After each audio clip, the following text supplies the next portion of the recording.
ला टाकलं होतं मला. आता थोडक्यात एकंदरीतच जमिनीचे व्यवहार दिसतात त्यामध्ये. हां, मला पुन्हा एकदा तेच सांगायचंय की अशा असंख्य लोकांकडनं ही तर 11 माणसं एकमेकांना भेटली आणि ती माझ्यापर्यंत येऊ शकली. अशा असंख्य लोकांना राज गणवट, राजेंद्र गणवट आणि पोपट गणवट यांनी प्रचंड लोकांच्या जमिनी लुटल्या.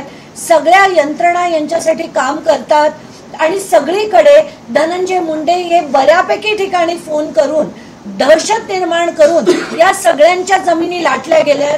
म्हणून मी बावनकुळेंना भेटून त्यांना विनंती करणार आहे की सगळी प्रकरणं पुन्हा चौकशी करा आणि यांच्या जमिनी यांना कुठच्याही परिस्थितीत परत मिळाल्या पाहिजेत. आणि मला खात्री आहे की बावनकुळे हे नक्की करतील, कारण कुठेतरी योग्य काम करणं हेच एका मंत्र्याकडनं अपेक्षित आहे आणि ते करून घेण्यासाठी मी लढा मात्र नक्की देईन. एवढंच मी तुम्हा सगळ्यांना सांगू शकते. आणि हे होईपर्यंत माध्यमांनी सुद्धा त्यांची साथ द्यावी, कारण अशी असंख्य लोकांना आता कसं आहे की सामान्य लोकांना जगणं मुळात कठीण झालंय. त्यांना त्यांचे प्रॉब्लेम कोणाकडे द्यावे.